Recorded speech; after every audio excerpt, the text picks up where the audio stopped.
দর্শক আসসালামু আলাইকুম। বাংলা এফএম থেকে আমি ইনম ও শাহরিয়ার আপনাদেরকে সকলকে জানাচ্ছি স্বাগতম। আজকে ভারত বা বাংলাদেশের যেই স্বাস্থ্য আহ, আহ, নীতি বা স্বাস্থ্য যে রাজনীতি শুরু হয়েছে সে সকল বিষয় নিয়ে আমরা একটু গুরুত্বপূর্ণ আলোচনা করব। আমাদের সঙ্গে আছেন কমরেড রাজিকুজ্জামান রতন, সহকারী সাধারণ সম্পাদক, কেন্দ্রীয় কমিটি, বাসদ। ধন্যবাদ আপনাকে। বাংলাদেশের বর্তমান পরিস্থিতিতে যখন একটা সম্ভাবনার দরজা খুলেছে, ঠিক সেই সময় আমরা একটা আশঙ্কার পদধ্বনি শুনতে পাচ্ছি। এরকম একটা সময় আপনারা এসছেন। বাংলাদেশের সমাজতান্ত্রিক দল বাসদের পক্ষ থেকে আপনাদের মাধ্যমে আপনাদের সমস্ত দর্শক শ্রোতাকে অভিনন্দন জানাই। রতন ভাই, বর্তমানে দেখা যাচ্ছে বাংলাদেশের রোগীরা অর্থাৎ বাংলাদেশের হেলথ সেক্টর অনেকটাই ইন্ডিয়ান হেলথ সেক্টরের উপরে নির্ভরশীল হয়ে পড়েছে এককভাবে, এবং সেই ক্ষেত্রে দেখা যাচ্ছে ভারত আপনার ভিসা প্রসেসিং ক্ষেত্রগুলোতেও কিন্তু বেশ কিছু জটিল প্রক্রিয়ার সম্মুখীন হচ্ছে আমাদের রোগীরা। অন্যদিকে দেখা যাচ্ছে যে আপনার চীন কিছুদিন আগে কিন্তু আমাদেরকে একটা অফার দিয়েছিল যে ডিভিশনাল পর্যায়ে তারা বেশ কিছু সেট আপ করবে, টেকনোলজিক্যাল সাপোর্ট করবে এবং এই মাধ্যমে আমাদের হেলথটাকে একটু আগিয়ে নিবে আর কি। তো আমরা কিন্তু অ্যাকচুয়ালি চীনের সেই প্রপোজালটাকে অপোজ করে দিয়ে পুরোপুরি একক ভারত নির্ভর অনেক ক্ষেত্রে হয়ে পড়েছি আর কি। তো আসলে কি আপনি কি মনে করেন, আমরা কি আসলে স্বাস্থ্যক্ষেত্রে বা অন্যান্য সেক্টরের মতো ভারতের উপরে পুরোপুরি জিম্মি হয়ে পড়লাম কি রতন ভাই? এখানে মূল বিষয়টা ছিল বাণিজ্য এবং মুনাফা। দেখুন, একই সিলেবাসে কিন্তু ইংল্যান্ডে মেডিকেল সায়েন্স পড়ে, ভারতেও পড়ে, বাংলাদেশেও পড়ে। বাংলাদেশে এখন 57টা সরকারি মেডিকেল কলেজ, 117টার মতো বেসরকারি মেডিকেল কলেজ। ফলে আমাদের দেশে তো দক্ষ ডাক্তার তৈরি হওয়ার ক্ষেত্রে কোনো অসুবিধা হওয়ার কথা না। বাংলাদেশের যে কোনো শহরকে আপনি দেখবেন, শহর মানে হচ্ছে দুটো জিনিসের শহর, হয় হাসপাতালের শহর, না হলে স্কুলের শহর। প্রত্যেকটা শহরে অলিতে গলিতে হাসপাতাল, ক্লিনিক, যেটা বলি নার্সিংহোম ছড়াছড়ি। এগুলো যদি একটু রেগুলেটেড হতো, এগুলো যদি মানটা রক্ষা করা হতো, তাহলে আমাদের তো বাংলাদেশ থেকে লক্ষ লক্ষ মানুষের ভারতে চিকিৎসা করতে যাওয়ার কথা না। তার মানে এটা বলাই ধরেই নেওয়া হয়েছে যে বাংলাদেশ হলো ভারতের ক্ষেত্রে মেডিকেল ট্যুরিজমের একটা দেশ, যে আমরা যাব, $2000-3000 খরচ করব এবং বছরে $6-7 বিলিয়ন শুধুমাত্র এই কারণেই ভারত আমাদের এখান থেকে নিয়ে যেত। সেটা কিন্তু বাংলাদেশ সরকার খুব ইজিলি এটা ট্যাকেল করতে পারতো, কিন্তু এদিকে নজরটা দেয়নি।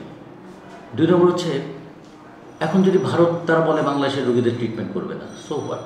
ভারত তো আর বিনা পয়সা রোগীদের চিকিৎসা করে না। এই ধরনের চিকিৎসা যদি চীনে পাওয়া যায়, এই ধরনের চিকিৎসা যদি থাইল্যান্ডে পাওয়া যায়, বাংলাদেশের মানুষ যাবে সেখানে।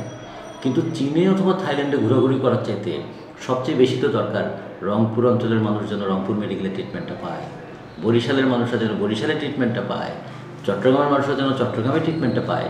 এই ক্ষেত্রে আমাদের স্বাস্থ্য খাতে বরাদ্দটা বাড়ানো, ডাক্তারদের একটা সামাজিক দায়বদ্ধতার জায়গাটা তৈরি করা এবং সরকারের সেই ফ্যাসিলিটিসটা তৈরি করা যাতে স্বাস্থ্যটা মানুষের অধিকার, চিকিৎসা পাওয়া দেওয়াটা সরকারের দায়িত্ব এবং চিকিৎসকদের একটা সামাজিক দায়িত্ব আছে, এই বোধটা যেন দেশে তৈরি হয়। তাহলে আমাদের এই ভারতের উপর নির্ভরশীল আমাদের চিকিৎসা ব্যবস্থা এটা থাকবে না। 2 নম্বর যদি বলি যে গোটা পৃথিবীটা এখন অনেকে বলে একটা গ্লোবাল ভিলেজ। যদি গ্লোবাল ভিলেজ হয়, তাহলে যদি এখান থেকে চেন্নাই যেতে 8 ঘন্টা, 10 ঘন্টা, 12 ঘন্টা লাগে, তা সেই সময়ে তো এখান থেকে থাইল্যান্ড যেতে তো অত সময় লাগার কথা না। তো ফলে আমরা মনে করি এটার উপরে যাতে কেউ নিজেকে দুর্বল না ভাবে, যে ভারতে চিকিৎসা করতে না গেলে আমাদের বোধহয় আর উপায় নাই। এই মনস্তাত্ত্বিক দাসত্ব থেকে আমাদের মুক্ত হতে হবে। একই মেডিকেল থেকে পড়ে কেন আমরা পারবো না, এই জায়গাটা আমাদের তৈরি করতে হবে।